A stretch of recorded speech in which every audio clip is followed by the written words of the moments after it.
तो श्री भगवान ने प्रसन्न होकर चित्रकेतु को दिव्य ज्ञान प्रदान किया। और जब भगवान प्रसन्न होते हैं तो यही बुद्धि योग ही प्रदान करते हैं। हाँ, एक महत्वपूर्ण बात भगवान ने अंत में कही कि राजन, यदि मेरे इस उपदेश को सावधान होकर श्रद्धा भाव से धारण करोगे तो शीघ्र ही सिद्ध हो जाओगे। यहीं पर कल हमने चर्चा को विराम दिया था कि जो भी ये कहना सुनना है, यदि धारण न किया जाए तो फिर ये फलदायी नहीं है। किसी ने आम का वृक्ष लगाया, किस लिए?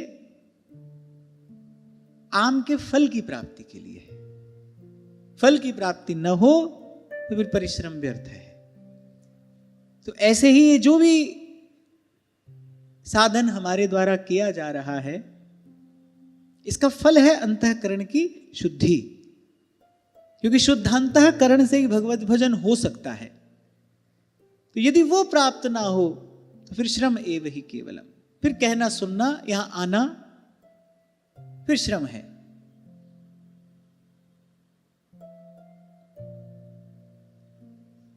तो भगवान अंतर्ध्यान हो गए। अब चित्रकेतु हो गए विद्याधरों के स्वामी, अधीश्वर। रिद्धि, सिद्धि, विभूति, शक्ति, ऐश्वर्य, विद्या, सब कुछ उनको प्राप्त है। करोड़ों वर्षों तक सुमेरु पर्वत की घाटियों में विहार करते रहे। बड़े बड़े मुनि सिद्ध चारण उनकी स्तुति करते रहे।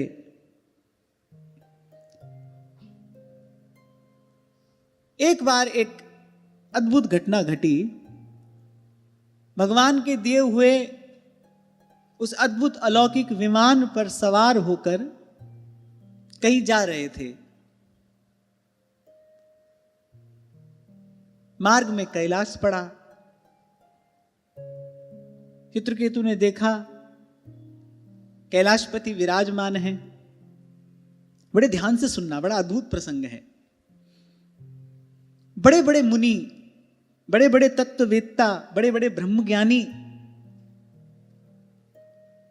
सिद्ध चारण उस सभा में बैठे हुए हैं। और जैसे तारागणों के मध्य में चंद्रमा सुशोभित होता है, ऐसे ही उस सभा में त्रिलोकीनाथ भगवान शंकर की शोभा हो रही है। निकट जाकर चित्रकेतु क्या देखते हैं?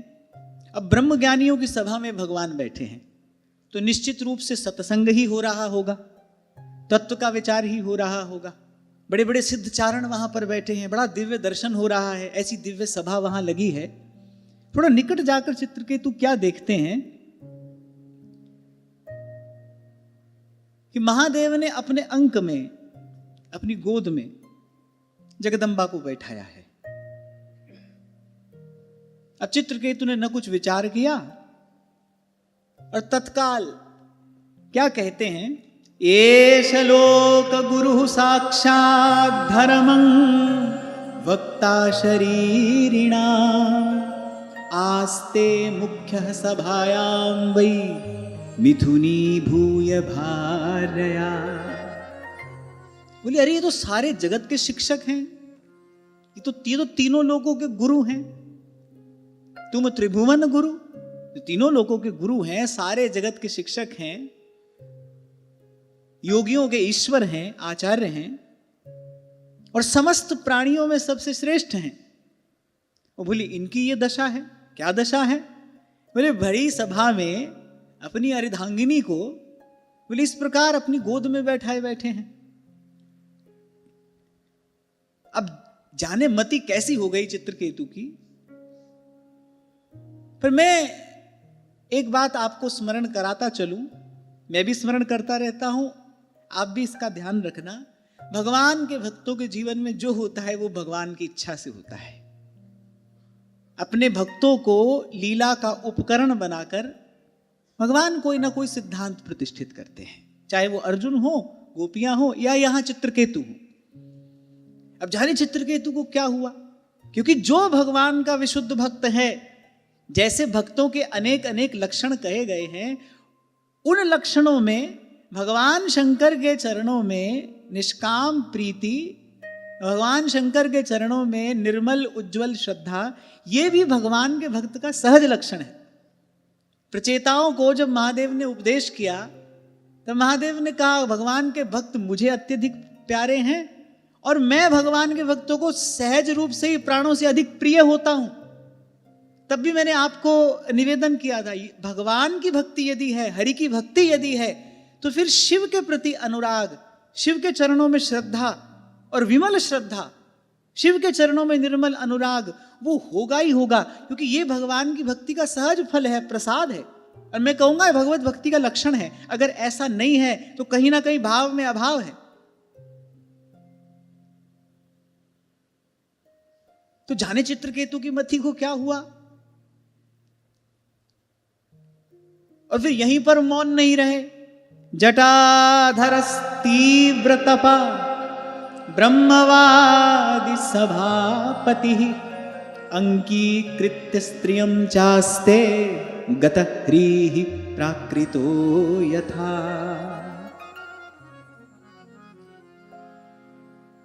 बोले जटाधारी इतने बड़े तपस्वी और ब्रह्मवादियों के सभापति, माने उस सभा में जो श्रोता बैठे हैं ना, वो कोई साधारण श्रोता नहीं है, बड़े बड़े ब्रह्मज्ञानी उस सभा में बैठे हैं, सिद्धचारण उस सभा में बैठे हैं और शिव उस समय सभापति हैं। बोले ये ऐसे जटाधारी, और कहा तीव्र तपा, ऐसे उत्कट तपस्वी और ऐसे ब्रह्मवादियों के सभापति होकर बोले साधारण पुरुष के समान। और यहां चित्रकेतु क्या कह बैठे, बोले गतह्री, बोले निर्लज्ज की भांति, बोले इस प्रकार यहां गोद में अपनी स्त्री को लिए बैठे हैं। प्रायशः प्राकृताश्चापि स्त्रियं रहसि बिभ्रति अयं महाव्रतधरो बिभरति सदसि स्त्रियं। बोले साधारण पुरुष भी यदि इस प्रकार की कोई चेष्टा करता है तो वो एकांत में करता है, और ये इतने बड़े व्रतधारी होकर, इतने बड़े तपस्वी होकर, ब्रह्मज्ञानी होकर, ईश्वर होकर, ब्रह्मज्ञानियों के ईश्वर हैं वो, तीनों लोगों के गुरु होकर, शिक्षक होकर, आचार्य होकर ऐसी चेष्टा कर रहे हैं। अब दृष्टि तो ये भी हो सकती थी, शिव के क्रोड़ में शिवा विराजमान है, महादेव की गोद में महामाया विराजमान है। दृष्टि तो ये भी हो सकती थी कि जैसे ज्ञान रूपी सरोवर में कोई कुमुदनी खिली हो, ऐसे शिव अगाध ज्ञान स्वरूप हैं। निजम निर्गुणम निर्विकल्पम निरीहम चिदाकाशम आकाश वासम भजेहम। मंगल का भी मंगल हो जाता है शिव का स्मरण करने से। कितना भी भयानक पाप क्यों ना हो, भगवत चरणारविंद का ये अपराध क्यों ना हो गया हो, नारद जी से हरि चरणों का अपराध हो गया, नारद जी को बड़ी ग्लानि, बड़ा पश्चाताप हुआ। क्या समाधान मिला, बोले जपं जाहु शंकर सत नामा। बोले जाओ शिव के शतनाम का स्मरण करो, चिंतन करो, इस पाप से मुक्त हो जाओगे। दृष्टि तो ये भी हो सकती थी, सानंदमानंद वने वसंतम। जो भक्त हैं, जो भावुक हैं, वो तो ये देख रहे हैं, सानंदमानंद वने वसंतम आनंद कंदम हत पाप वृंदम।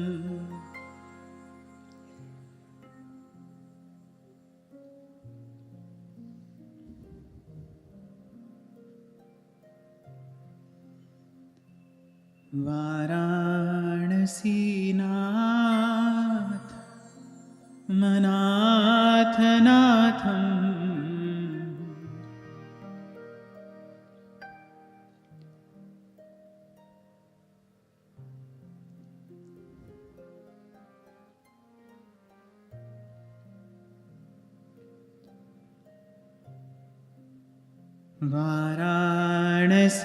वाराणसीनाथ मनाथ नाथम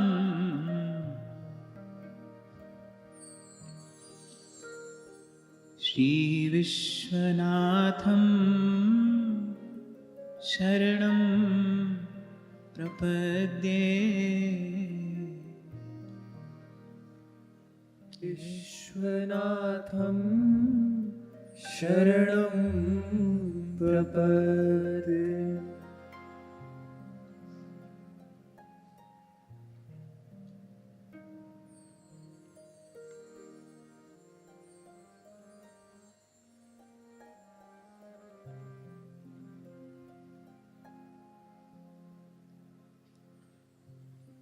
वाराणसीनाथमनाथनाथं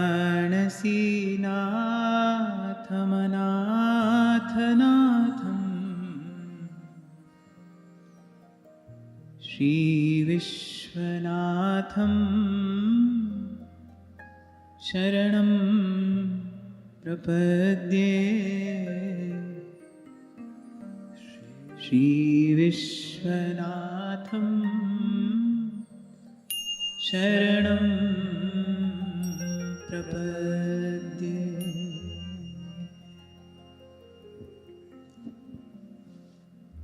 तो दृष्टि तो ये हो सकती थी और होनी चाहिए थी, ज्ञान का वो अगाध सरोवर और उसमें भक्ति रूपी वो सुकुमार कुमुदिनी खिली है।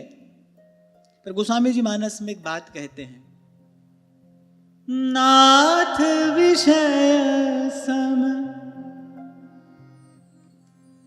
मद कछु नाहि, नाथ विषय सम मद कछु नाहि, करहि मोह मुनि मन छिन माहि, करहि मोह मुनि मन छिन माहि। बोले नाथ विषय सम मद कछु नाहि, करहि मोह मुनि मन छिन माहि।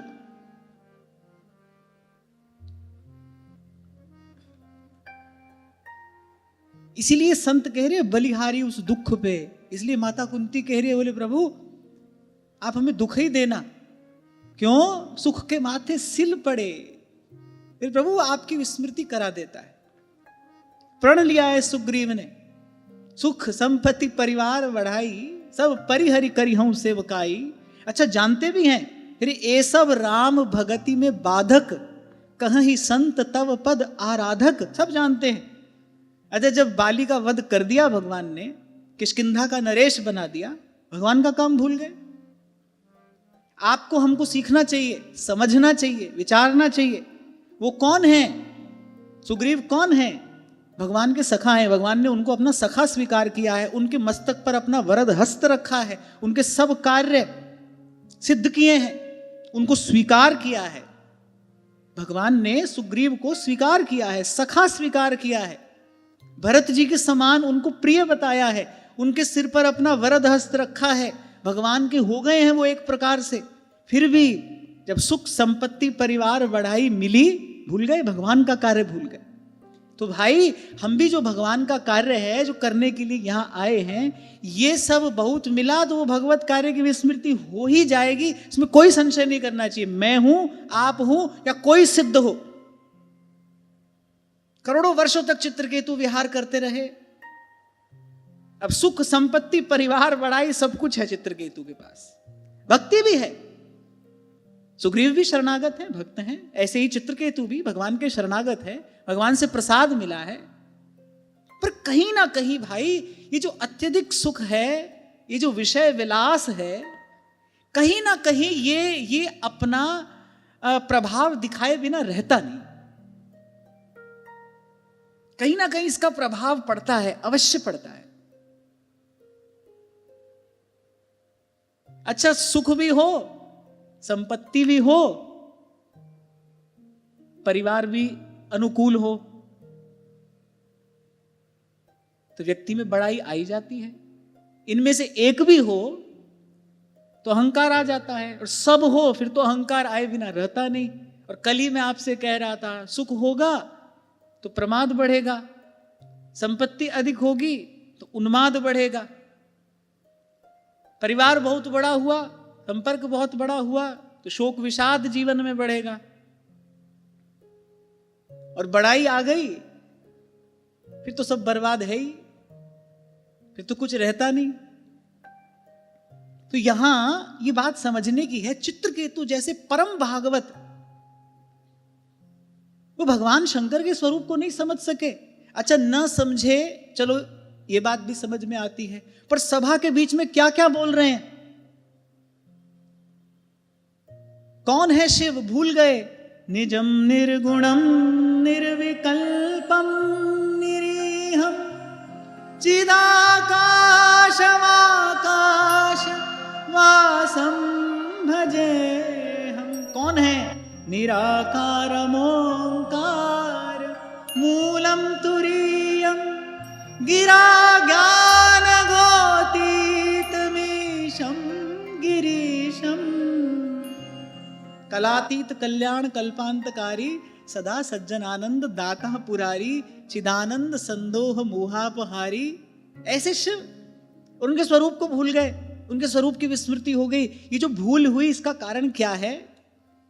यद्यपि यहां ऐसा नहीं लिखा है, थोड़ा चिंतन विचार करें तो अत्यधिक सुख संपत्ति प्रभुता जो है वो भगवान के स्वरूप की विस्मृति कराने वाली भी है, आत्म स्वरूप की विस्मृति कराने वाली भी है। यही एक कारण है, यही एक कारण है कि संतों ने बहुत अधिक अनुकूलता भगवान से नहीं मांगी। शरीर की अनुकूलता, संसार की अनुकूलता। आपसे कभी मैंने कहा था, प्रत्येक पौधे को पनपने के लिए, विकसित होने के लिए, फलने फूलने के लिए एक विशिष्ट प्रकार का वातावरण चाहिए। ऐसे ही आप चाहें ना कि भक्ति की बेल फले फूले, तो फिर बहुत अधिक संसार के सुख साधन की आशा न करना। मिल जाएगा, भगवान का भजन सब कुछ देने में समर्थ है। आप उसकी कामना करोगे, आप उसकी इच्छा करोगे, वो मिल जाएगा। ये उसका परिणाम क्या होगा? भगवान भूल जाएंगे, भगवत विस्मृति हो जाएगी, फिर जन्मना पड़ेगा, फिर मरना पड़ेगा। और बार बार आपको यही कहा जा रहा है, भाई दुख क्या है? ये जन्मना मरना ही दुख है, इसी से मुक्त होना है। इसी से मुक्त होने के लिए मनुष्य शरीर मिला है। और फिर गोस्वामी जी कह रहे हैं, अरे नाथ विषय सम मद कछु नहीं। इसके जैसा कोई और मद नहीं है। मद माने नशा। और बोले बड़े बड़े मुनियों के मन को भी एक क्षण में मोहित कर लेता है, एक क्षण में। तभी महाप्रभु कह रहे हैं, पारा सरसुर इंद्र कलप कामिनी मन फंदा। और मैं कहता हूं कि इससे सावधान बने रहना है, तो फिर एक ही युक्ति है, एक ही उपाय है, रे मन रसिकन संग बिन। ये संभव नहीं है। ये सावधानी को साधे रहना है, तो फिर सत्संग ही एकमात्र उपाय है।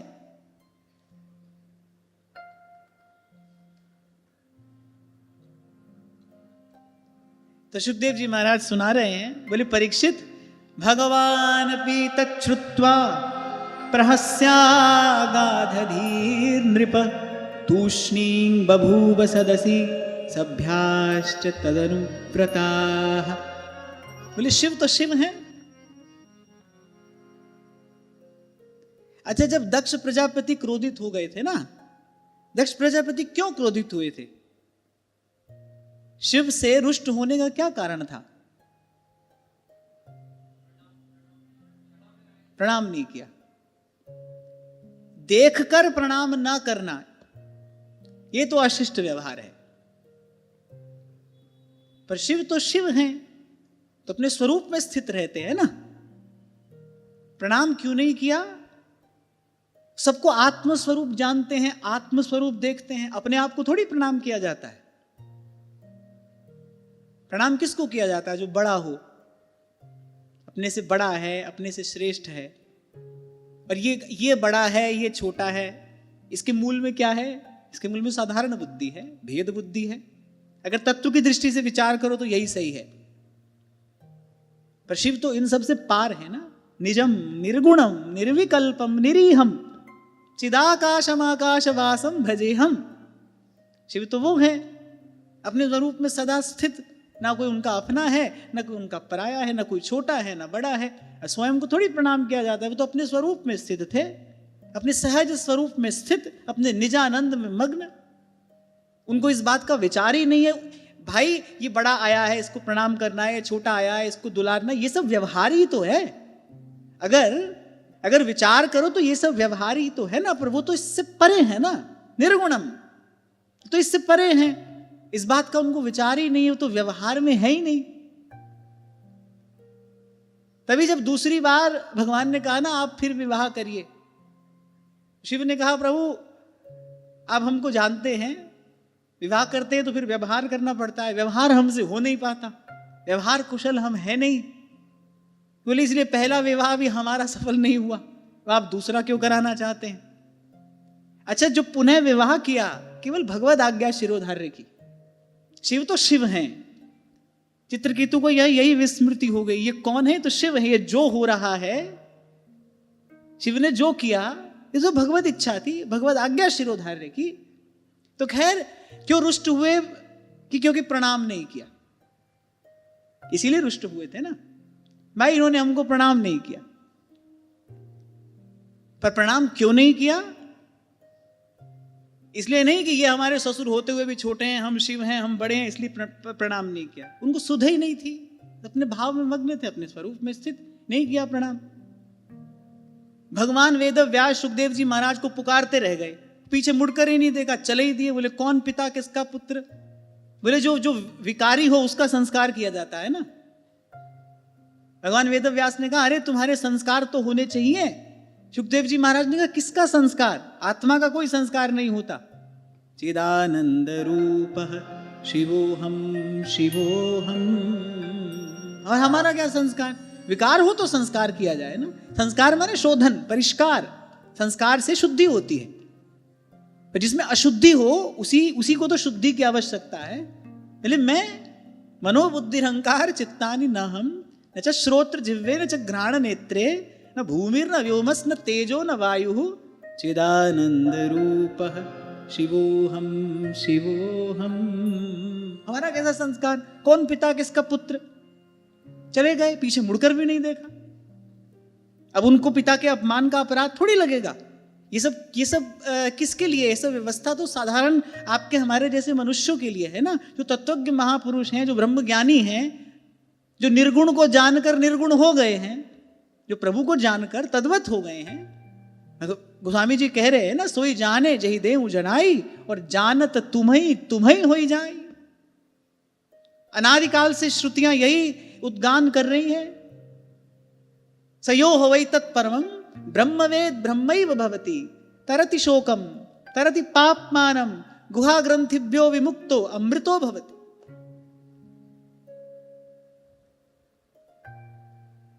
अब वो अपने देहाध्यास में स्थित है दक्ष प्रजापति, हमको प्रणाम क्यों नहीं किया।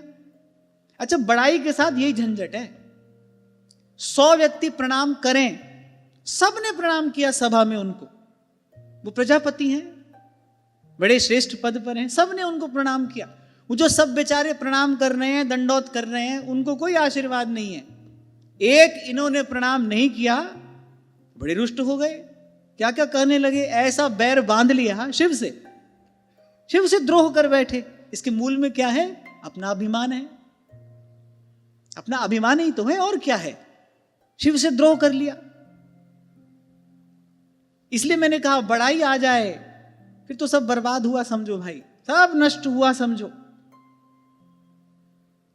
मुझे कोई माने, मेरी कोई माने, ये बात मन में आई तो पतन हुआ ही समझना चाहिए। आज नहीं हुआ तो कल हो जाएगा, पर होकर ही रहेगा। मुझे कोई माने और मेरी कोई माने, इसलिए मैं बार बार आपको कहता हूं, और आपको नहीं कहता, ये मैं स्वयं को कहता हूं। यहां जो बात कही जाती है उसका प्रभाव कुछ और होता है ना, स्थान का प्रभाव है, तो सत्संग की महिमा है। तो मैं आपको नहीं कहता, मैं स्वयं को कहता हूं, याद कराता रहता हूं कि मैं यहां आपको उपदेश नहीं कर रहा हूं, मैं आपको कुछ भी समझा नहीं रहा हूं। इस ठाकुर जी ने संयोग बनाया है, तो श्रोता वक्ता मिलकर बैठे तो भगवत लीला का गान होना चाहिए, भगवान का गुण गा रहे हैं भाई, कुछ अच्छी चर्चा कर रहे हैं, कुछ अच्छा चिंतन कर रहे हैं। किस लिए कर रहे हैं, अपना मन शुद्ध हो जाए, बस इसलिए। हरि गुण गाए मेरा मन शीतलाए। मैं बिल्कुल भी आपको समझाने के लिए, उपदेश करने के लिए नहीं बैठता हूं। और ये बात बार बार इसलिए कहता हूं, आपको सुनाने के लिए नहीं, स्वयं को सुनाने के लिए, ताकि मुझे ये बात, मुझे ये बोध बना रहे। मैं इतना बड़ा हूं कि कोई मेरी बात माने, कोई मुझे माने, बस यहां से तो पतन हुआ ही समझिए। इसके बाद साधन नहीं हो सकता, इसके बाद साधन नहीं हो सकता। ध्रुवदास जी कहते हैं ना वैदिक ज्ञान में, जड़ वैराग वृक्ष की लावहु, वहां से आरंभ करते हैं, औषधि बनाते हैं, भव रोग की औषधि, अंत में कहते हैं भूमि गरीबी में फिर धरे। अरे सेवक जी महाराज तो कह रहे हैं जो इस प्रेम पथ का पथी को कैसा होना चाहिए, मान मान अपमान सम। हमको मान की इच्छा नहीं है, ये बात भी समझ में आती है, पर कह रहे मान मान अपमान सम। कल मैं आपको पूज्य श्री पंडित जी महाराज की बात बता रहा था, अपना चित्र उन्होंने देख लिया ठाकुर जी के पास में, अरे पूरी रात रोते रहे।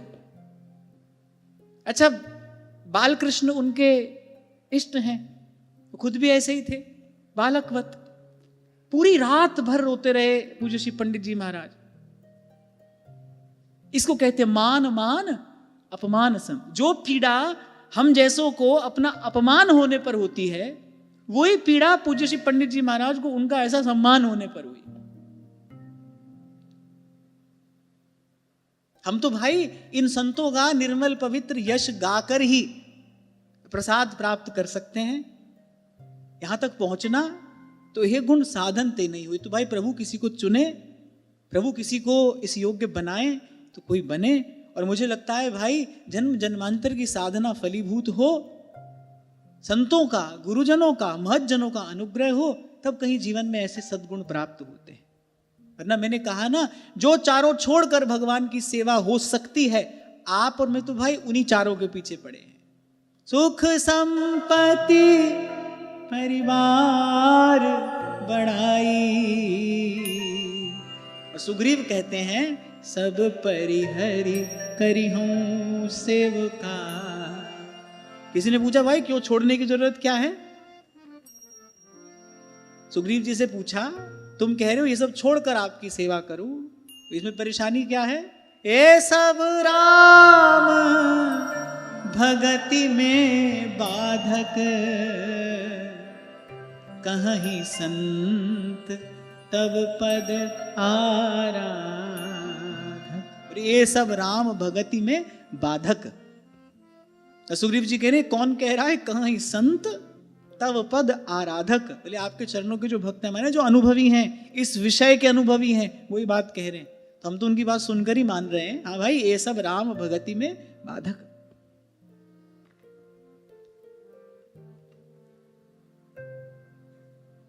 तो कहां थे हम? हाँ नहीं, चित्रकेतु ने ऐसे अपशब्द कहे और सभा के बीच में कहे, पर शिव अपने सहज स्वरूप में स्थित, कर्पूर गौरम करुणावतारम, करुणावतार अपने सहज स्वरूप में स्थित और मंद मंद मुस्कुरा रहे हैं। अच्छा, सब जितने ब्रह्मज्ञानी बड़े बड़े ऋषि मुनि तपस्वी सिद्ध वहां बैठे थे, सब एकदम आश्चर्यचकित, चित्रकेतु की मति को क्या हुआ? अच्छा देखो, कभी कभी मैं कुछ जानता हूं, मैं विशेष हूं, मुझ में कोई विशेष प्रतिभा है, ये भाव आपकी मति को कुछ ऐसा विचलित कर देता है, ऐसा मोहित कर देता है। शिव बैठे हैं, बड़े बड़े पूज्य श्रद्धेय ऋषि मुनि वहां पर बैठे हैं, किसी को कोई परेशानी नहीं है। और मैंने कहा ना, दृष्टि तो यह भी हो सकती है कि ज्ञान के इस अगाध सरोवर में भक्ति की वो कुमुदिनी खिली है, शिव की गोद में शिवा विराजमान है, और वो तो अर्धनारीश्वर हैं ही, वो तो हैं ही अर्धनारीश्वर।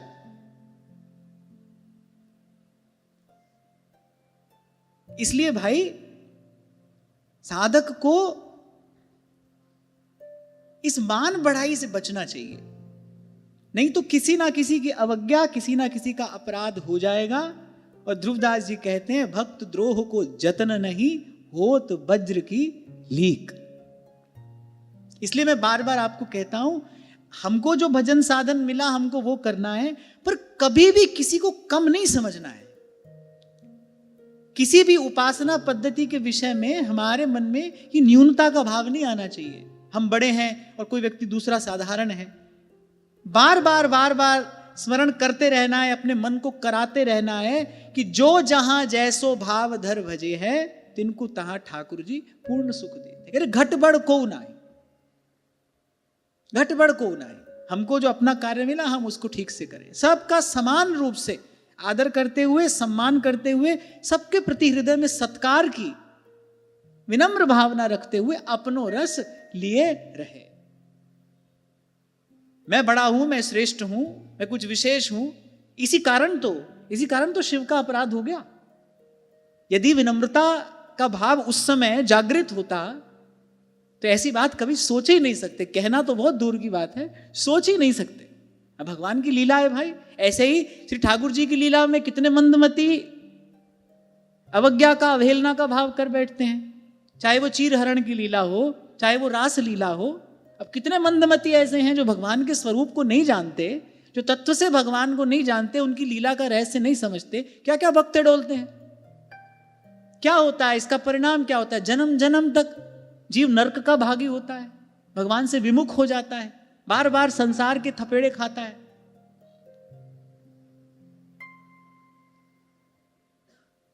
अच्छा, यहां सुखदेव जी महाराज भी कह रहे हैं, बोले मैं जितेंद्रिय हूं, इस बात का अभिमान हो गया। मैं जितेंद्रिय हूं। जितेंद्रिय होना अच्छी बात है, पर मैं जितेंद्रिय हूं, इसका अभिमान, ये बुरी बात है। इसलिए भगवान के भक्ति झंझट में पड़ते ही नहीं। वो कहते प्रभु हम तो सब प्रकार से आपके भरोसे हैं, जचे जिस तरह नाच नचाओ थे मन भायो जी। इसलिए मैं भी बार बार आपको कहता हूं, ये छोड़ना है, ये त्यागना, इस चक्कर में न पड़ के सीधे सीधे भगवान को पकड़ो, भगवान का नाम पकड़ो, भगवान के रूप का ध्यान करो, भगवान की लीला का चिंतन करो, उसका श्रवण करो, भगवान के धाम का आश्रय लो, ठाकुर जी को पकड़ो। तो इस बात का कुछ अभिमान कि मैं जितेंद्रिय हूं। कभी कभी देखा जाता है कि व्यक्ति कहने वाला मिल जाता है, बोले हम तो बड़े सरल हैं। सरलता का भी अभिमान हो जाता है, हम तो बड़े सरल हैं। व्यक्ति को भीतर से लगता है मैं तो बड़ा सरल हूं, बड़ा भोला भाला हूं। अच्छा, सरल व्यक्ति को कभी पता नहीं होता कि वो सरल है। यही उसकी सरलता है, यही उसकी सरलता है कि उसको पता नहीं होता कि मैं सरल हूं। भोले व्यक्ति को पता नहीं होता कि मैं भोला हूं। पर कुछ इतने चतुर लोग हमने देखे, उनको यह भी पता रहता है कि वो कितने सरल हैं, वो कितने भोले भाले हैं। कहने का तात्पर्य यहां पर यह है, सद्गुण हो पर मुझ में सद्गुण है, इस बात का अभिमान यदि है तो वस्तुतः सद्गुण नहीं है, वो सद्गुण का भ्रम है। वो सद्गुण का भ्रम है, सद्गुण नहीं है। सद्गुण होगा तो खबर नहीं पड़ेगी। प्रेम सब गुणों का मूल है। प्रेमी को कभी नहीं लगता कि मैं प्रेमी हूं, उसको सदा अपने भीतर प्रेम का अभाव ही दिखाई पड़ता है, उसको अपना हृदय रूखा सूखा ही मालूम पड़ता है। प्रेमी को कभी अनुभव ही नहीं होता। प्रेम कुछ ऐसा विचित्र है, प्रेम कुछ ऐसा विलक्षण है, प्रेमी को कभी अनुभव नहीं होता कि मैं प्रेमी हूं। अगर इस बात का अनुभव हो जाए तो फिर तो प्रेम से तो तृप्ति हो जाती है ना, प्रेमी को कभी तृप्ति नहीं होती। प्रेमी को कभी तृप्ति नहीं होती। लाल जी अपने आप को दीनहीन ही माने रहते हैं, उनके जैसा प्रेमी कौन होगा। यद्यपि सकल लोग चूड़ामणि, महाप्रभु कह रहे दीन अपनपो माने, उनको लगता ही नहीं है कि मैं प्रेमी हूं। क्या कह रहे हैं गोपियों को? बोले देवताओं जितनी आयु ग्रहण कर लेने पर भी तुम्हारे प्रेम का ऋण नहीं चुका सकता। गोपियों के मन में जो है कृष्ण की ही तो कृपा है, कृष्ण की ही तो करुणा है। हनुमान जी को भगवान कह रहे हैं सुन कपितो ही उऋण में नाही, त्राही त्राही कर उठे श्री हनुमंत लाल जी, त्राही त्राही भगवंत। बोले प्रभु ऐसा ना कहिए, मैंने व्याकुल हो गए हनुमान जी प्रभु को ऐसे देखकर। दृष्टि नहीं उठा रहे हैं श्री रघुनाथ जी। खैर वो तो शील निधान है ही, दृष्टि नहीं उठा रहे हैं श्री रघुनाथ जी, हनुमान जी की ओर देख नहीं रहे हैं। कह रहे सुन कपितो ही उऋण में नाही, हनुमान जी इतने व्याकुल हो गए, त्राही त्राही कर उठे। बोले एक क्षण भी प्रभु ऐसा दर्शन और नहीं कर सकता हूं मैं आपका। और फिर नाथ न कछु मोरी प्रभुताई, सो सब तब प्रताप रघुराई। तो जो भी किया तो आपके बल से किया। शाखा अमृत के बड़ मनुसाई, शाखा ते शाखा पे जाई। मैं तो वानर हूं, उछल कूद करना मेरा कार्य है। रावण ने मेरी पूंछ में आग लगाई, मैं एक शिखर से दूसरे शिखर पर जय श्री राम करता उछलता रहा, लंका जल गई। समुद्र पार किया तो पार करने की सामर्थ्य मुद्रिका के रूप में आपने दे ही दी थी।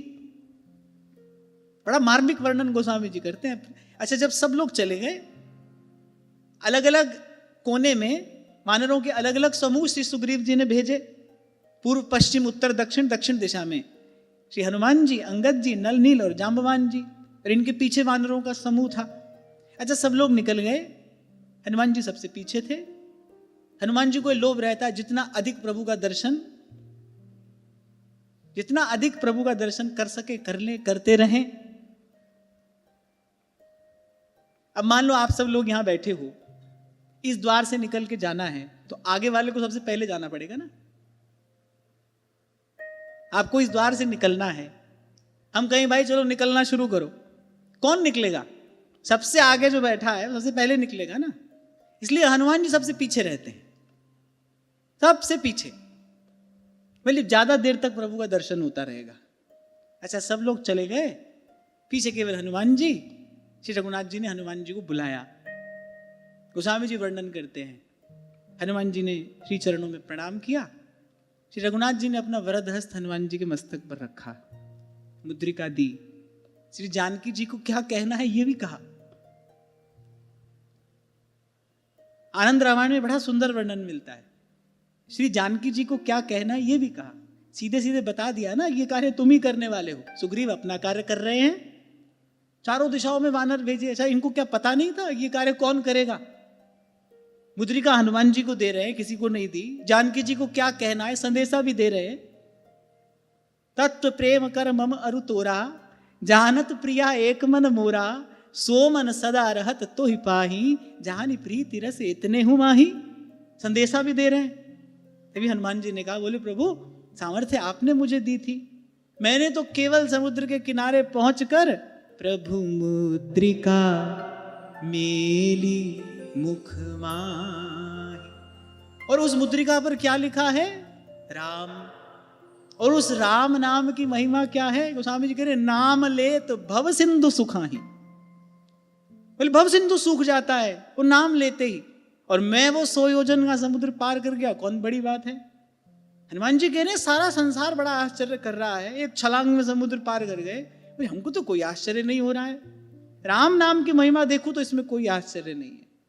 नाम लेत भव सिंधु सुखाही।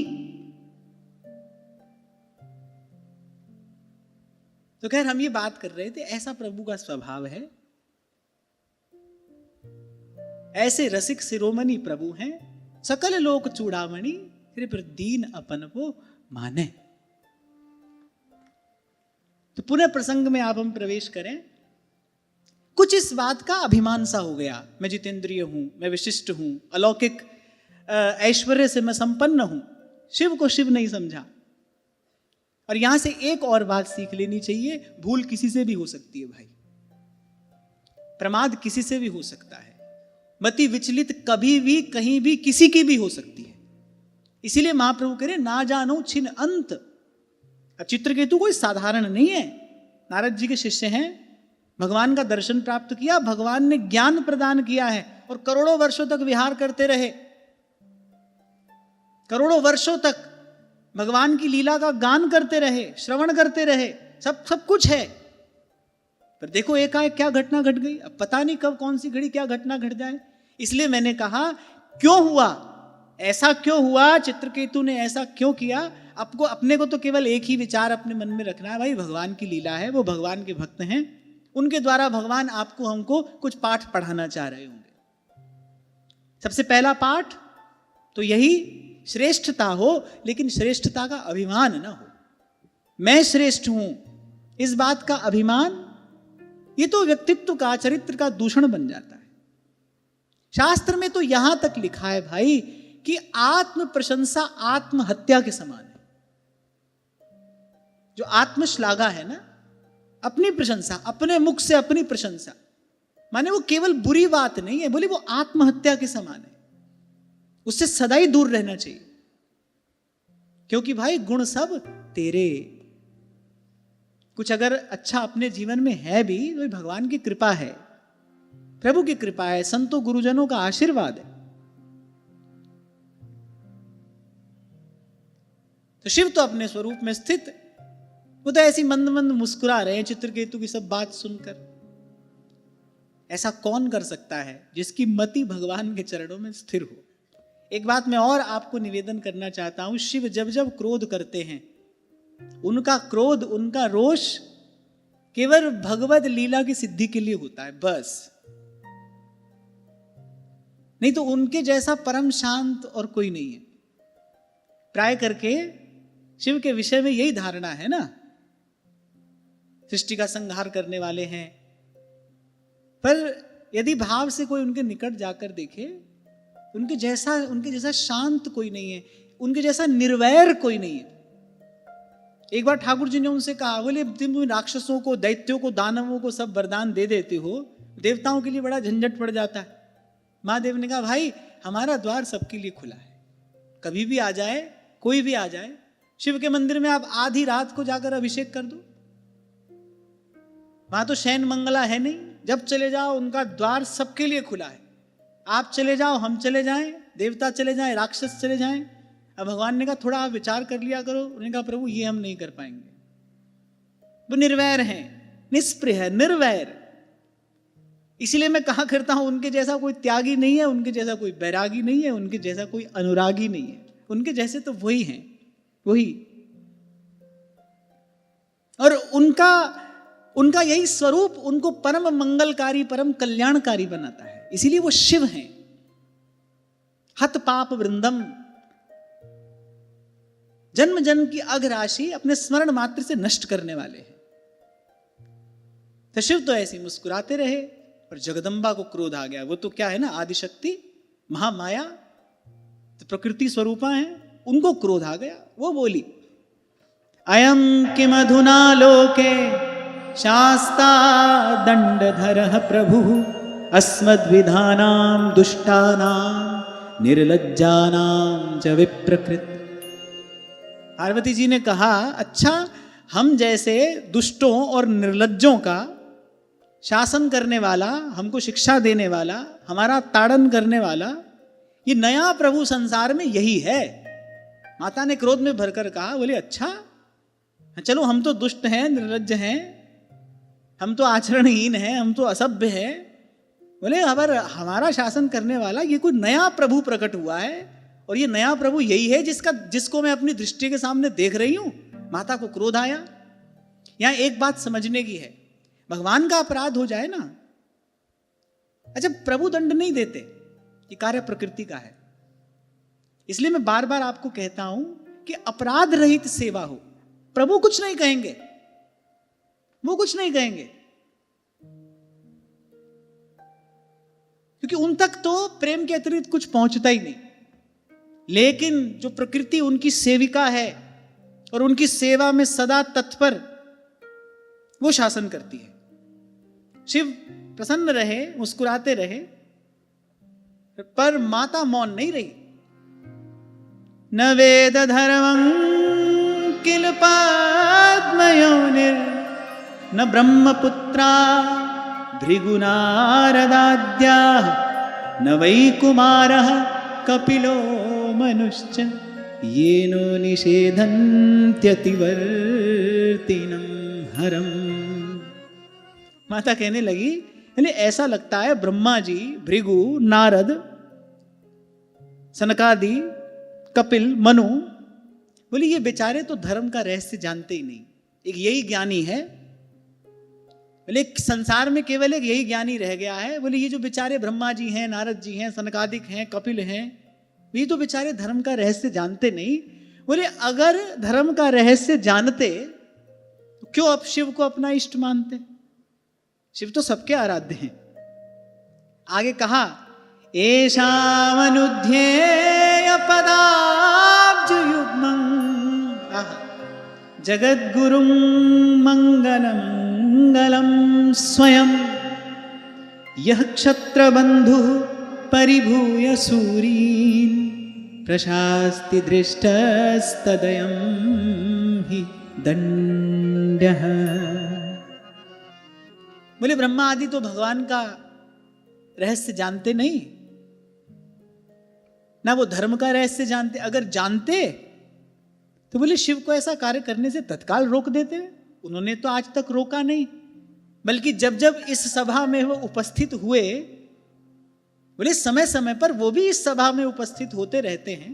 अच्छा, जितने सब देवता हैं ब्रह्मा जी सहित समय समय पर जाते हैं कैलाश पर। किस लिए? बोले शिव की चरण रज प्राप्त करने के लिए जाते हैं। बोले ब्रह्मा आदि समस्त महापुरुष जिनके चरण कमलों का ध्यान करते रहते हैं। एक बात मैं बड़ी विनम्रता पूर्वक आपको कह रहा हूं,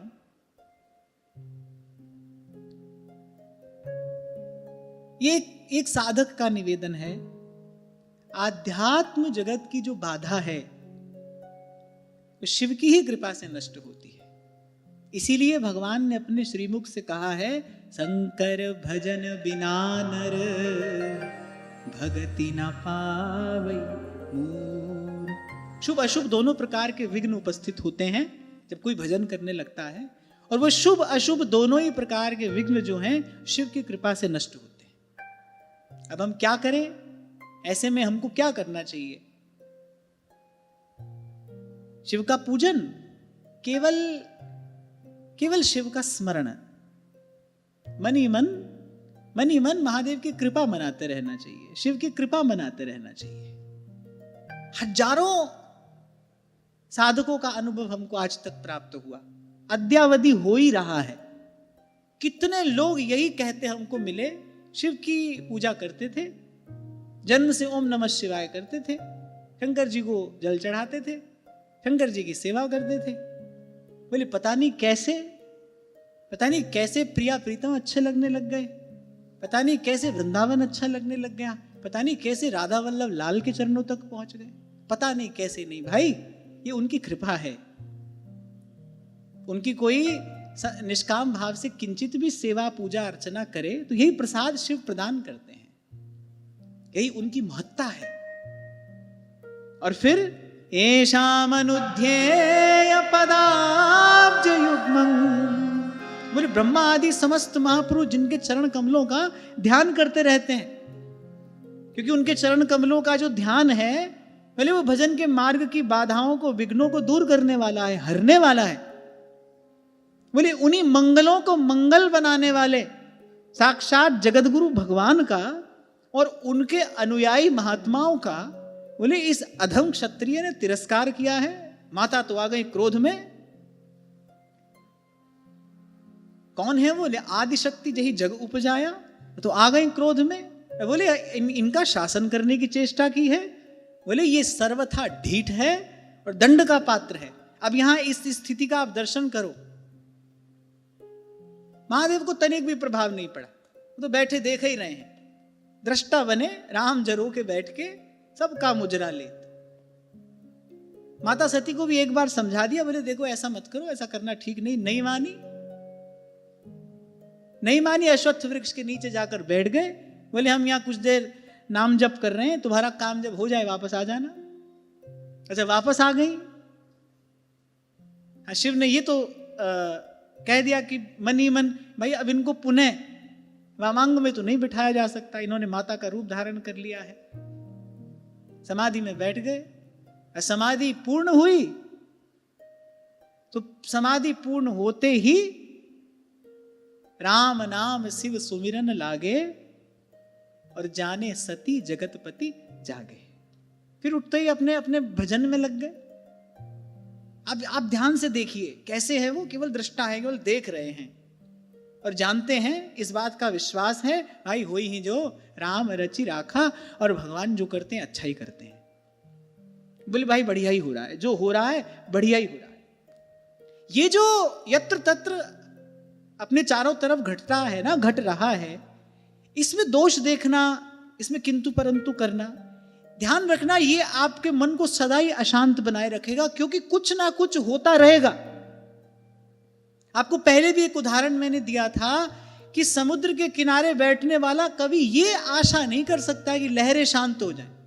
छोटी बड़ी लहरें उठती रहेंगी, ये तो समुद्र का स्वरूप है। ऐसे ही संसार है भाई, कुछ ना कुछ यहां पर होता रहा, कुछ ना कुछ होता रहेगा।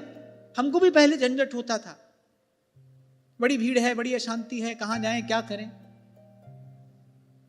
मन ने कहा जहां भीड़ ना हो वहां चले जाओ, जहां शांति हो वहां चले जाओ, वहां भी जाकर देख लिया।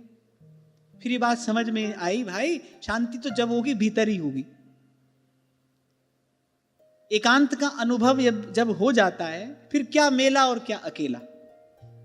एकांत का अनुभव हो जाए, बोध हो जाए, तो भाई शांति तो भीतर ही होगी जब होगी। और जिसको भीतर से शांति प्राप्त हो गई, वो मेले में रहे कि अकेला रहे, फिर उसको इस बात का बहुत प्रभाव नहीं पड़ता। और दूसरी बात, अब आप ये विचार करो, ये ऐसा क्यों हो रहा है, ऐसा कैसे हो रहा है, तो भाई ये क्यों और कैसे तो चलता रहेगा, इसका अंत होने वाला तो नहीं है। ये लहरें तो उठती रहेंगी। अब अपने मन को अशांत बनाए रखो, कभी क्या होगा, कभी क्या होगा, कभी कोई उठकर खड़ा होगा, कभी कोई उठकर खड़ा होगा।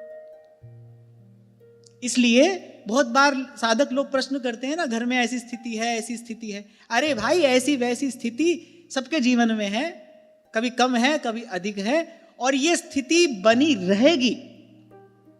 कभी भीतर बनी रहेगी, कभी बाहर बनी रहेगी, कभी कम होगी, कभी अधिक होगी। आप देखो, भजन करना है तो इसी के बीच में रहकर करना पड़ेगा भाई। और भरोसा रखो, आपका निश्चय यदि दृढ़ है, आप यदि वस्तुतः स्वयं को साधना चाहते हो, फिर भगवान के भक्तों की ओर देखो, इसी संसार के बीच में रहकर उन्होंने भजन किया है। संतों की वाणी प्रमाण है। कबीरा तेरी झोपड़ी कहां, गलकटियन के पास, अरे करेगा सो भरेगा। शिव का एक ये गुण है, केवल दृष्टा है, भगवान की लीला का दर्शन कर रहे हैं। कुछ मत कहिए, अपने मुख से कुछ मत कहिए, अपने मन में कुछ ना विचारिए। इस बात का एक बार संतों की बात में श्रद्धा रखकर विश्वास कर लीजिए, भाई ये जो सब हो रहा है भगवान की लीला है, और है भी, क्योंकि तेरी सत्ता के बिना हे मुद मंगल मूल, पत्ता भी हिलता नहीं, खिले ना कोई फूल। हो रहा है भगवान की इच्छा है, भगवान की लीला है।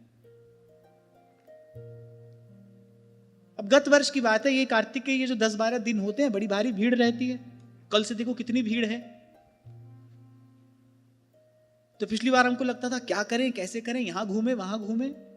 अब की बार मैंने कहा भाई ज्यादा करो, 15-20 मिनट, आधा घंटा और पहले निकल लो। तो सेवा करने जा रहे हैं भाई, है ना, ज्यादा झंझट हो तो थोड़ा और पहले निकल लो।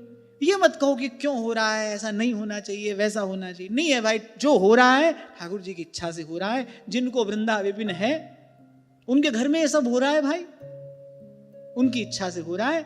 अपने को अपना रास्ता बना लेना है, और आप थोड़ा सा प्रयास करोगे रास्ता बन जाएगा। थोड़ा सा प्रयास करो, रास्ता बन जाएगा। इससे छेड़छाड़ मत करो, ना कमेंट करो, ना कॉम्प्लीमेंट करो। निंदा स्तुति से बचते हुए, इन सब स्थितियों को देखते हुए, किंतु परंतु किए बिना, तुलसीदास जी कह रहे हैं, औरन सो मत्सरता छाण अपनो रस लिए रहे। और एक और बात मैंने कभी आपको कही थी, कोई खीर बना के आपके पास लाए, आपने एक चम्मच खाया, आपने धक, अब आपने खीर की अवज्ञा की है बनाने वाले की, बताओ, वो अपमान खीर का है कि बनाने वाले का है? बनाने वाले का है ना, तो बेचारी खुद बनी नहीं। तो ऐसे ही ये जो चारों तरफ हो रहा है ना, इसमें दोष देखना, इसमें किंतु परंतु करना, ये एक प्रकार से भगवान के विधान की अवज्ञा करने जैसा है। ये भगवत विधान का अपमान करने जैसा ही है। निश्चय करो, जो हो रहा है भगवान की इच्छा से हो रहा है, प्रभु की इच्छा है, भगवत लीला है। क्या परिणाम होगा इसका, और परिणाम नहीं क्या प्रसाद मिलेगा इसका, आप देखोगे आपका मन शांत होता चला जा रहा है।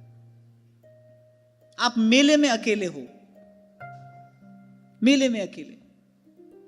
और फिर कृष्ण तो वैसे भी गीता जैसे परम ज्ञान के अवतरण के लिए युद्ध भूमि चुनते हैं।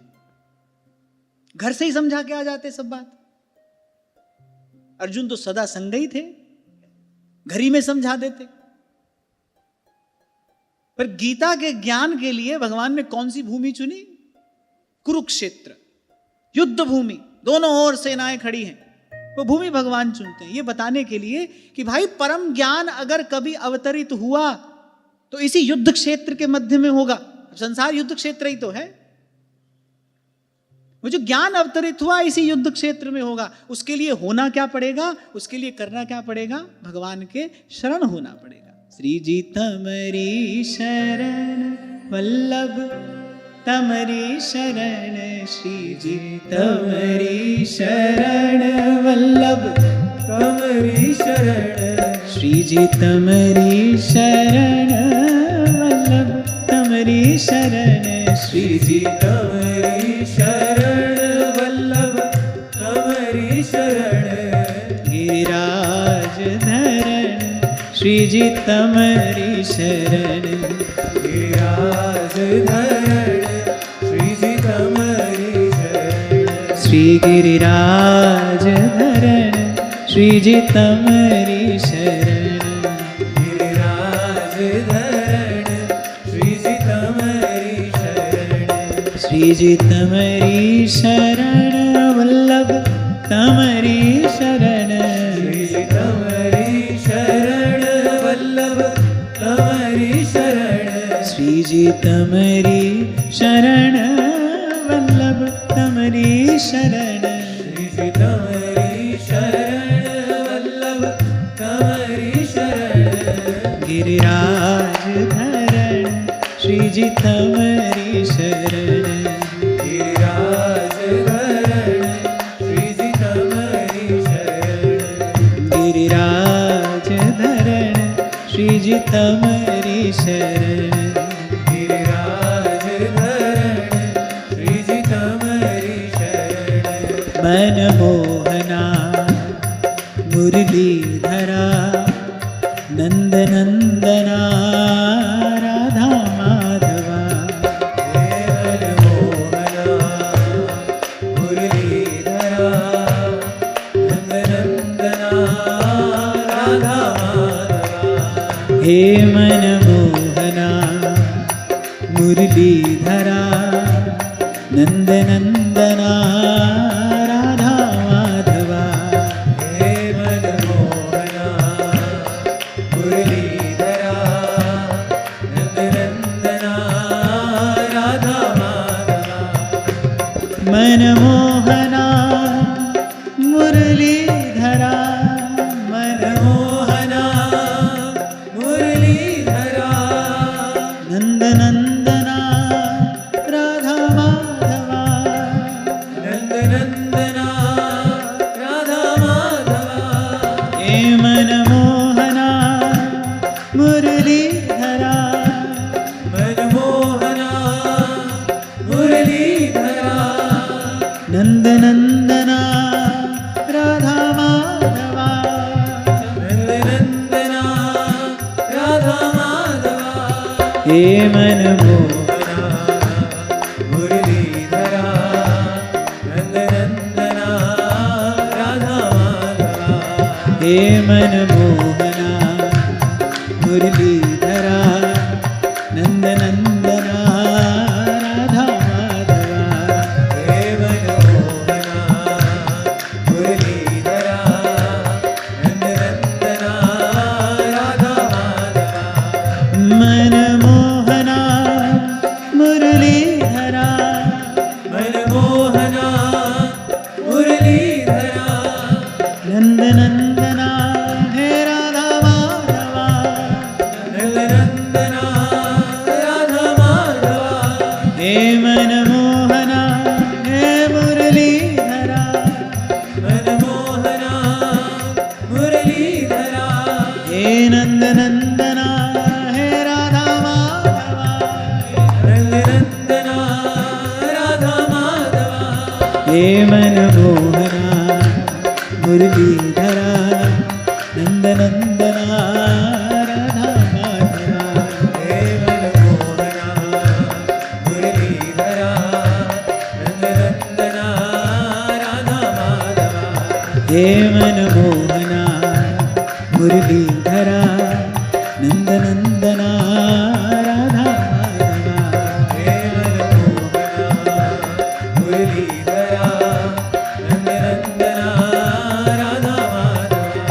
हे मनमोहना मुरलीधरा नंदनंदना राधा माधवा। हे मनमोहना मुरलीधरा नंदनंदना राधा माधवा। तो अब तक की चर्चा से एक बड़ी महत्वपूर्ण बात, एक बड़ा महत्वपूर्ण सूत्र हमको प्राप्त होता है। इस बात का सुदृढ़ विश्वास कि हमारे चारों ओर जो हो रहा है वो भगवान की इच्छा है, भगवान लीला है, वो उसमें किसी भी प्रकार से दोष ना देखा जाए। अरे सुख और शांति प्रदान करने वाला अंतर्यामी तो यहां बैठा है, हम उसको छोड़कर बाहर देखते हैं, तभी जीवन में दुख, तभी जीवन में अशांति आती है।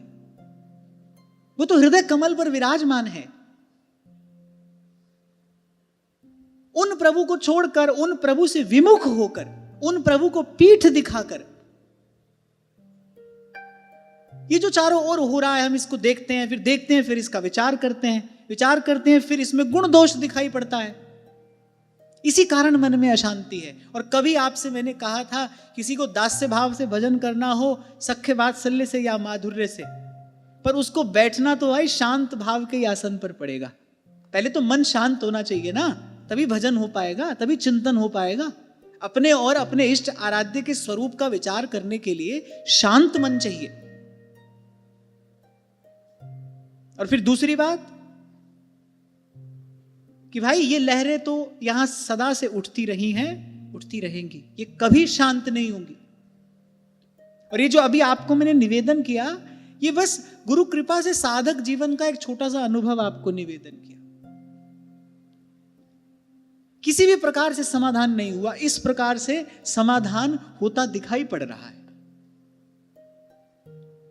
मैं बता रहा हूं ना कि यही दिन थे पिछली बार। अभी कार्तिक के जो 10-15 दिन होते हैं, बड़ी भारी भीड़ है बाहर, जहां देखो वहां हर चौक चौराहे पर जाम लगा है। हमको लगता था क्या हो गया, कैसे हो गया, पहले ऐसा था वैसे हो गया।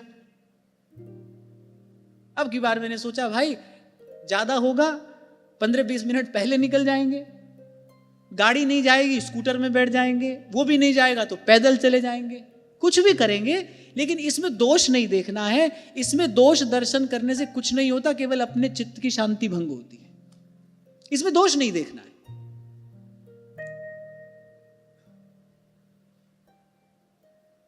और दोष हमारा ही है। आप भजन कर लिया होता, पहुंच गए होते भगवान के धाम में।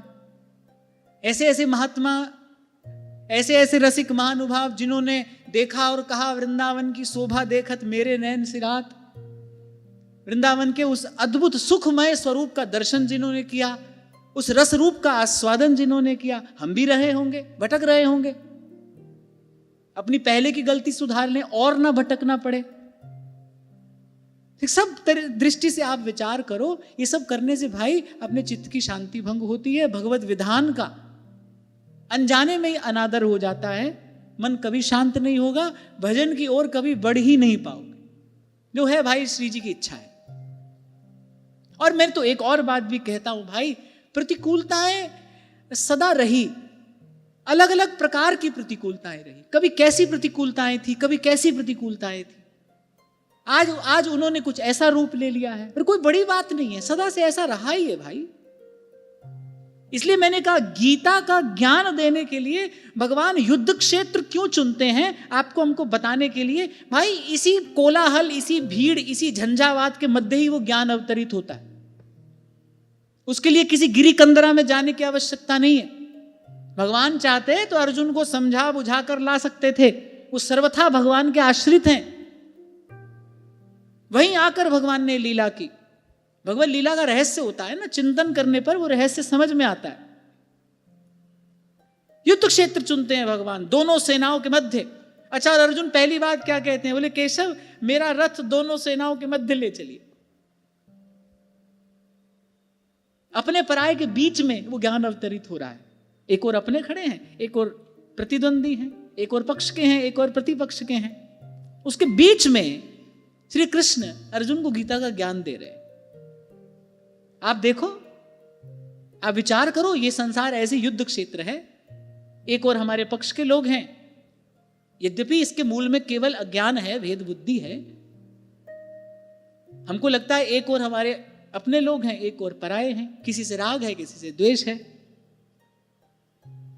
हाँ, पर भाई वो अनुभव होगा, इसी के बीच में ही होगा। कहीं भागने की आवश्यकता नहीं है। बस प्रयास ये करो कि इसमें दोष मत देखो। दिखाई पड़े तो अपने मन को कहो कि ये मेरी दृष्टि का दोष है, भगवान की लीला में कहीं कोई दोष नहीं है। और ये मैं नहीं कह रहा हूं, सुधर्म का बोध कराने वाले सुधर्म बोधिनीकार कहते हैं, बोले हरि लीला सब सुखमयी, लीला धाम अपार, दुख देत है जीव को आत्मकृत संसार। बोले भगवान ने जो रचना की है उसमें कहीं दोष नहीं है बाबू। दुख देत है जीव को आत्मकृत संसार।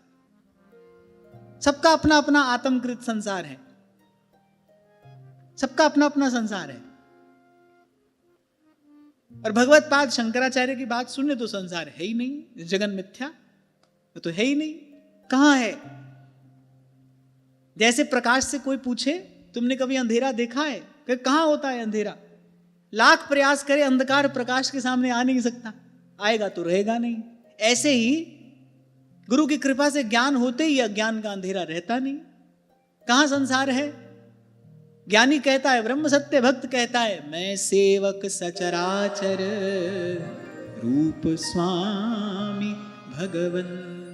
और नामदेव जी जैसा कोई ज्ञानी भक्त होता है, नामदेव ने पकाई रोटी कुत्ते ने उठाई, पीछे घी का कटोरा लिए जा रहे, बोले रूखी तो ना खाओ, थोड़ा घी तो लगाओ, रूप अपना क्यों मुझसे छुपा रहे। इसलिए मैंने केवल आपका मन रखने के लिए नहीं कहा, अपना मन रखने के लिए नहीं कह रहा हूं। यही सत्य है। दोष है तो हमारी दृष्टि में है, अज्ञान दोष है। गुरु की कृपा से ज्ञान हो जाए, बोध हो जाए, फिर कहीं कोई दूसरा है नहीं, कहीं कोई संसार नहीं है। और मैंने कहा कि ये गुरुजनों की कृपा से, नाम धाम की कृपा से थोड़ी बात अब समझ में आ रही है। भाई किंतु परंतु करते रहे तो मन कभी शांत नहीं होगा, भजन तक कभी पहुंचेंगे ही नहीं। इसको यथावत स्वीकार कर लो, इसी में आपका हमारा हित है। यहीं से शांति का द्वार खुलेगा। प्रभु की लीला है, प्रभु की लीला है। रटते जाओ, एक दिन मन स्वीकार कर लेगा। और जिस दिन मन स्वीकार करेगा ये प्रभु की लीला है, जो स्थिति आपको दुख दे रही है, जो स्थिति आज कष्ट का कारण बन रही है, वही सुख और आनंद का कारण होगी। हां, पर अभ्यास हेतु कौन्तेय, इसका अभ्यास करना पड़ेगा। और जब अभ्यास किया जाता है, जब पुनरावृत्ति की जाती है, तो बार बार असफलता होती है। पहले बार बार व्यक्ति असफल होता है, पर अभ्यास करते करते जड़मति होत सुजान।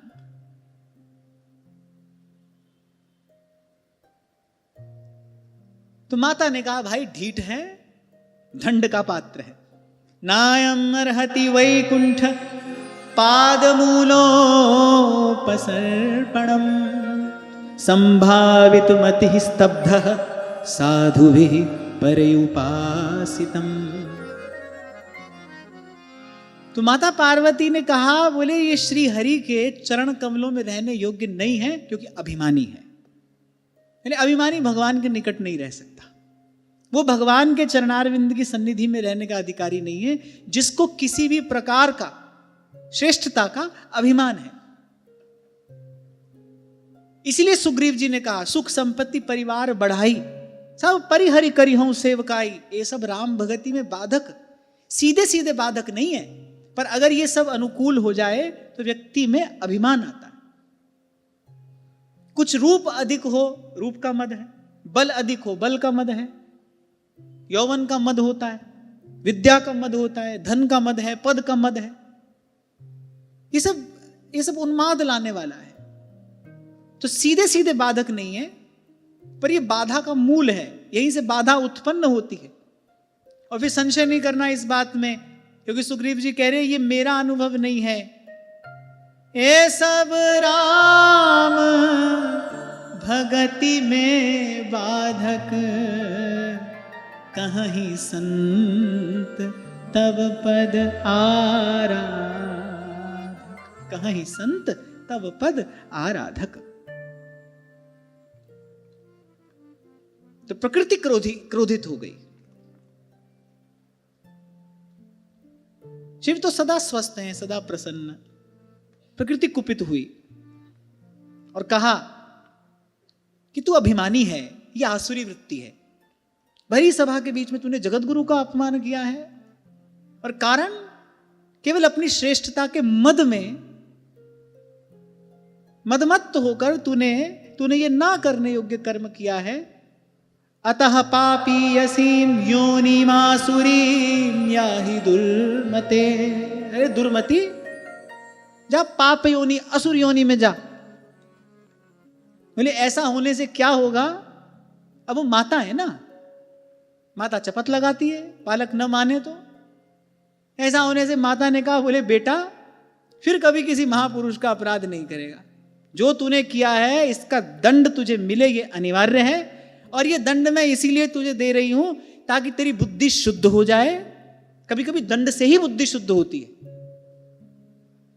कभी कभी दंड अनिवार्य हो जाता है, दंड से ही बुद्धि शुद्ध होती है। तो बोले इस दंड से तेरी बुद्धि शुद्ध हो जाएगी और भविष्य में तुझसे पुनः कभी ऐसा अपराध नहीं होगा, तू कभी किसी महापुरुष का अपराध नहीं करेगा।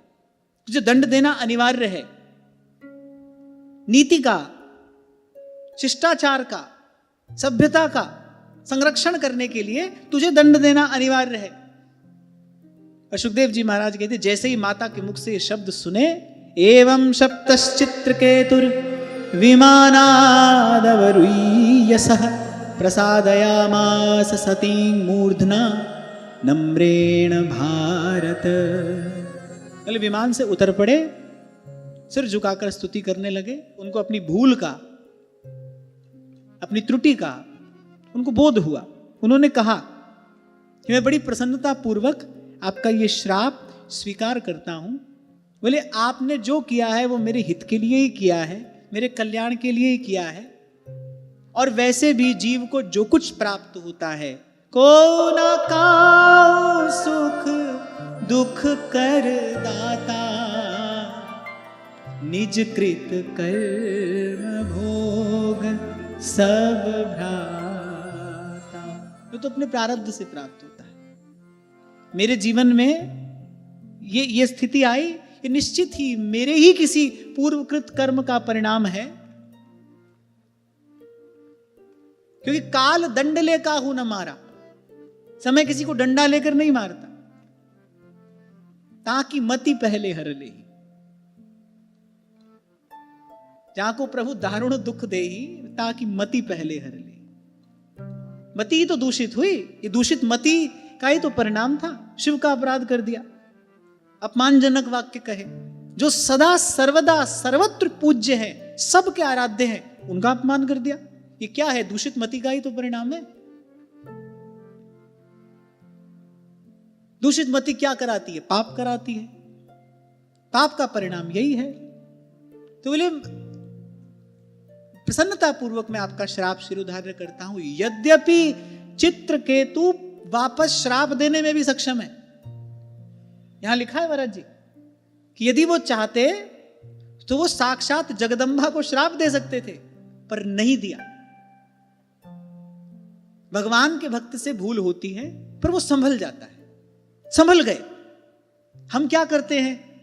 किसी ने हमारा अपराध किया, हम उससे बैर की गांठ बांध लेते हैं, मनी मन उसका विरोध करते हैं, उसके अहित का चिंतन करने लगते हैं। ये भूल जाते हैं भाई इस व्यक्ति ने हमारा अपराध नहीं किया है, हमारा कोई पूर्वकृत कर्म ही आकार लेकर हमारे सामने आया है। श्री स्वामी रामसुखदास जी महाराज कहा करते थे, देखो संतों की दृष्टि कैसी अद्भुत है। बोले ऐसे व्यक्ति पर तो दया करनी चाहिए, उस पर तो धन्यवाद करना चाहिए। बोले भाई ये मिल तो हमको हमारे कर्म का दंड रहा है। बोले ये व्यक्ति उसमें निमित्त बना है, बोले प्रभु इस पर कृपा करना, इसमें इसका कोई दोष नहीं है, ये तो हमको ये दंड पहुंचाने में निमित्त बना है। बोले ऐसा व्यक्ति तो धन्यवाद का पात्र है। देखो संतों की दृष्टि कैसी अद्भुत है, जब भगवान हृदय में आकर विराजमान हो जाते हैं, कैसा भाव, कैसी वृत्ति, कैसी दृष्टि हो जाती है, अद्भुत है। तो चित्रकेतु चाहते तो वापस श्राप दे सकते थे, पर नहीं दिया। कहा माता आपका श्राप शिरोधार्य करता हूं, मुझसे भूल हुई, आप जगदम्बा हैं, सारे जगत की माता हैं, जगन माता हैं, मैं तो बालक हूं, मुझसे अपराध हुआ, आपने मुझे दंडित किया, किस लिए? ताकि मेरी बुद्धि शुद्ध हो जाए। और फिर वो ज्ञानी तो है ही, भगवान ने स्वयं, श्री संकर्षण भगवान जो आचार्य हैं, शेष भगवान ने उनको ज्ञान, उनको बोध, उनको विद्या प्रदान की है। तो उन्होंने कहा कि किसी को दोषी मानना ये तो अज्ञान का लक्षण है।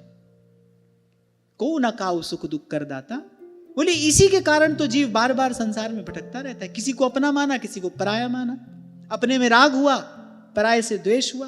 राग द्वेष से कभी मन मुक्त हुआ ही नहीं, और ये राग द्वेष पुनः पुनः संस्कृति का कारण बनता है।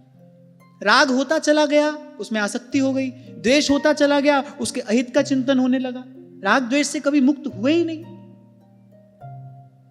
छोटी सी बात समझ में आ जाए, भाई हमारे जीवन में जो हो रहा है ना, जो भी अनुकूल प्रतिकूल हमको प्राप्त हो रहा है, उसमें कोई व्यक्ति कारण बन रहा है, कोई वस्तु कारण बन रही है, कोई स्थिति कारण बन रही है, वो वस्तु, व्यक्ति, स्थिति हमारा कर्म फल ही वो आकार लेकर आया है हमको पहुंचाने के लिए। बड़ी बुरी खबर डाकिया लेकर आ जाए तो डाकिये को मारने थोड़ी दौड़ा जाता है, उससे बैर थोड़ी गांठ लिया जाता है। बड़ा शुभ समाचार लेकर आ जाए तो उसको घर नहीं बिठा लिया जाता, उसको मित्र नहीं बना लिया जाता। वो तो भाई सूचना देने वाला है ना, वो तो सूचना आप तक पहुंचाने आया है। ऐसे ही कोई भी व्यक्ति, वस्तु, स्थिति, वो हमारा कर्म फल हम तक पहुंचाने में निमित्त बना है। हमारा कर्म वो आकार लेकर आया है। किसी से न वैर का कोई कारण है और न राग का कोई कारण है। चित्रकेतु ने अपने दिव्य ज्ञान का परिचय दिया। चित्रकेतु ने अपने परम बोध का परिचय दिया। भूल हुई, तत्काल अपने विमान से उतरे, माता को प्रणाम किया, बोले हाँ माता मुझसे भूल हुई है, आपका श्राप मैं शिरोधार्य करता हूं, और आपने जो किया है वो मेरे हित के लिए ही किया है, कल्याण के लिए ही किया है। और पुनः श्राप क्यों नहीं दिया? क्योंकि वो ये जानते हैं भाई कोई किसी को सुख दुख देने वाला नहीं है। पुनः श्राप दे देते, कर्म का एक और बीज पड़ जाता, अब उसका फल आता, फिर उसको काटना पड़ता।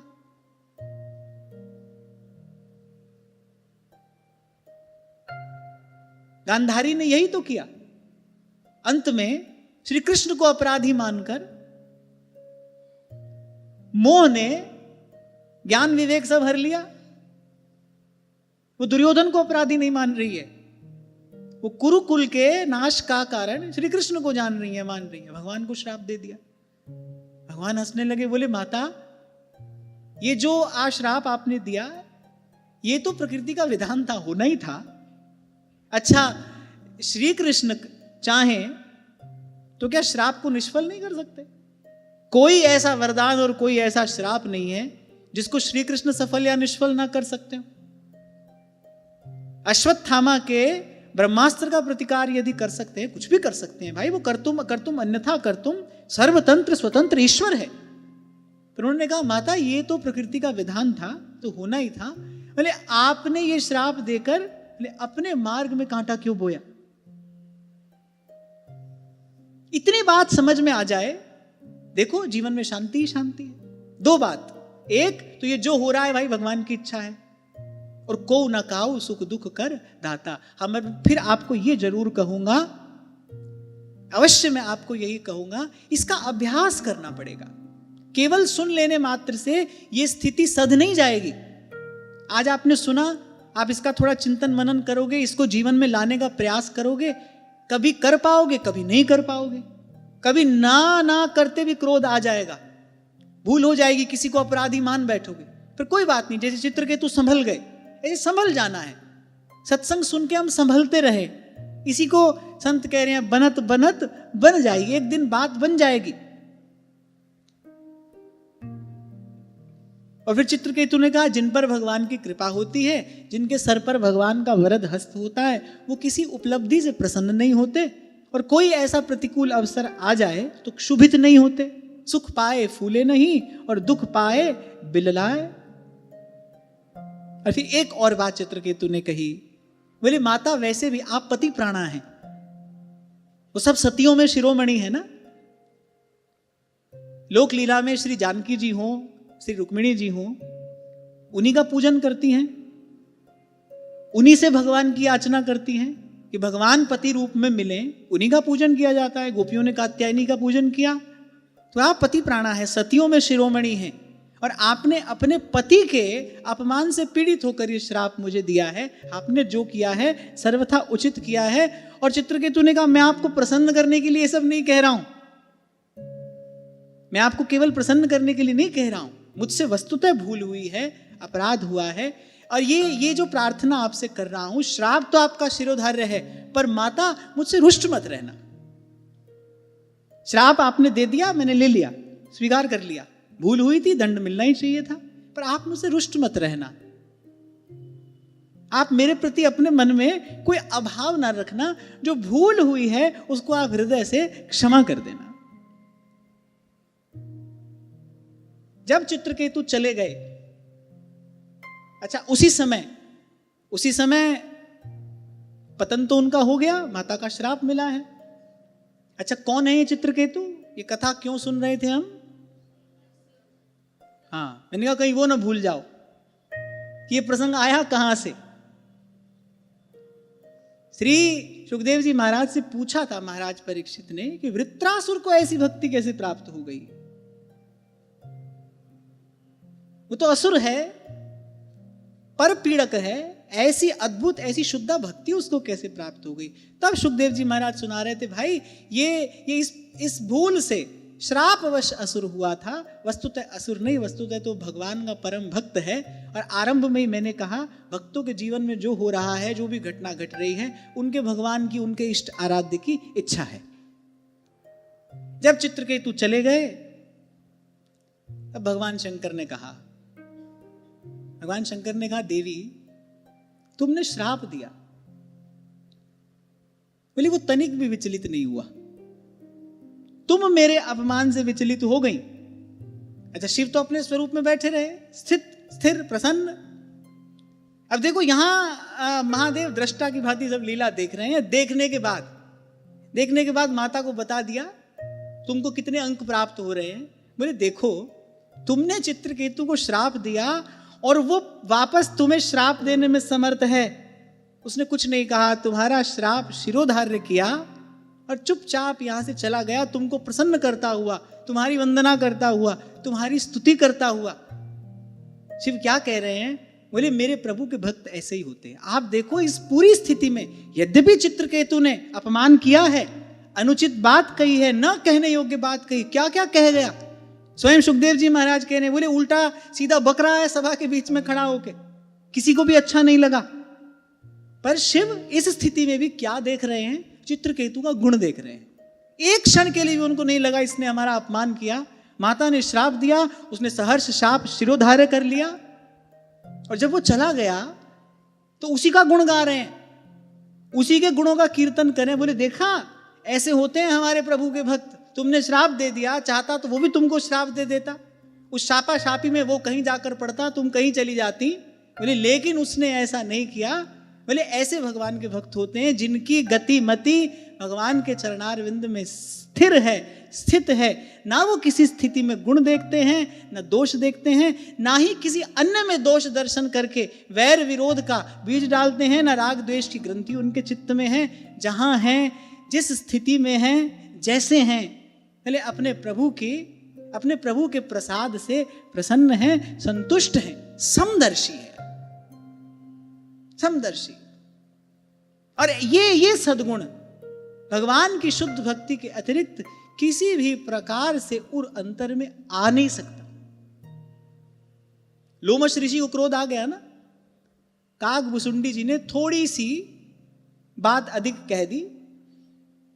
अच्छा देखो काकभुसुंडी जी हंसने लगे, गरुड़ जी से कह रहे, बोले भाई भगवान की माया है।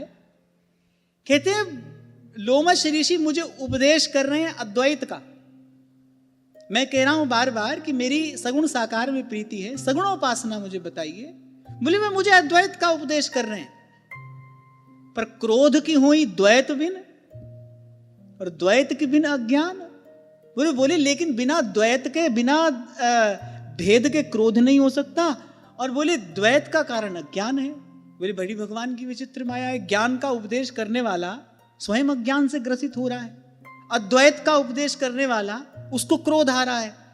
यद्यपि काकभुसुंडी जी ने दोष नहीं देखा, ये उनका सरकाजम नहीं है, तो कह रहे भगवान की कुछ लीला ऐसी है और इससे सर्वथा अगर कोई मुक्त होता है तो श्री चरणों में, भगवान के श्री चरणों में जो शरणागत है वो इससे मुक्त हो जाता है। इसीलिए मैंने कहा सब झंझट में है, भगवान का भक्त मौज में रहता है, उसको कहीं किसी प्रकार का भय नहीं है, उसको कहीं किसी प्रकार की चिंता नहीं है, क्योंकि जिनकी शरण में है उनका स्वभाव है जिमि बालक राखे महतारी,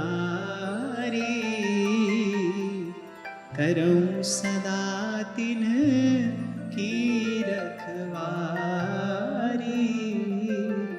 और मुझे विश्राम के समय बस केवल इतना ही कहना है कि सब चर्चा करने के बाद, इसका चिंतन करने के बाद एक बात समझ में आती है कि अगर भगवान की भक्ति हमारे हृदय में है तो फिर ये सब सद्गुण होने चाहिए। पहली बात, ये जो हो रहा है ये भगवान की इच्छा है, इसमें दोष ना देखा जाए। हमारे दुख का कारण कोई नहीं है, कोई भी नहीं है। कितनी भी प्रतिकूल से प्रतिकूल परिस्थिति क्यों ना हो, देखने में कोई कितने ही बड़े कष्ट का कारण क्यों ना बन रहा हो, पर भाई वो नहीं है, वो व्यक्ति नहीं है, वो कोई वस्तु नहीं है, वो हमारा कर्म है, वो कर्म भोग है, वो एक आकार लेकर आया है। मृत्यु भी किसी ना किसी रूप में ही तो आती है, कभी रोग बनकर आती है, कभी व्याधि बनकर आती है, कभी कोई कारण, कभी कोई कारण। मृत्यु का कोई कारण तो होता है ना। अब वो कारण है कि मृत्यु है, रोग हुआ, व्याधि हुई, कोई भी कारण उपस्थित हुआ, कारण है कि मृत्यु है? मृत्यु है भाई, कारण तो निमित्त बना है उसमें। ऐसे ही कोई भी आ रहा है हमारे जीवन में, वो हमारा ही कर्म फल है, उसके लिए किसी को दोष देकर एक और बीज डालने की भूल नहीं करना। आज तक यही करते आए, इसीलिए बार बार यहां संसार में आना पड़ रहा है, कभी राग के कारण, कभी द्वेष के कारण। ये अपने पराये की जो भेद बुद्धि है, भगवान की भक्ति की कृपा से यही भेद बुद्धि तो नष्ट होती है, यही तो नष्ट होती है, कोई दूसरा नहीं है, प्रभु ही है। और प्रभु हमारे हैं, हम प्रभु के हैं। अगर एक बात में पक्का विश्वास हो जाए, जो कर रहे हैं भगवान कर रहे हैं, फिर भाई भगवान तो अच्छा ही करते हैं। वो तो चाहे भी ना, मान लो भगवान चाहे हम किसी का बुरा करें, वो कर ही नहीं सकते, उनसे बुरा हो ही नहीं सकता। मंगल भवन अमंगल हारी, अमंगल का हरण ही करते हैं। मारे भी, किसी को मार भी दें, उनका सुदर्शन चक्र भी अगर किसी का स्पर्श कर रहा है तो भाई उसकी आत्मा उन्हीं में ही तो विलीन होती है। जो गति योगियों को दुर्लभ है, वो गति भगवान से दंड पाने वाला पाता है। सोचो, भगवान जिसको दंड दें उसको वो गति मिलती है, जो योगियों को भी दुर्लभ है। भगवान ने कहा बाली से, भाई बहुत शिकायत कर रहा है, तो चाहे तो मैं तुझे जीवन दान दे देता हूं।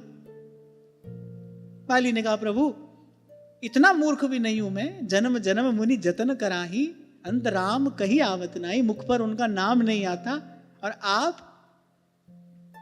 ये सुंदर स्वरूप, आहा कैसा अद्भुत आपका वेश है, ये तापस वेश, आप इस सुंदर स्वरूप में मेरे सामने खड़े हैं, तो इतनी कृपा करिए अब नाथ करि करुणा विलोकम, देहु बर जो मागहु, जेहि जोनि जन्म कर्म बस।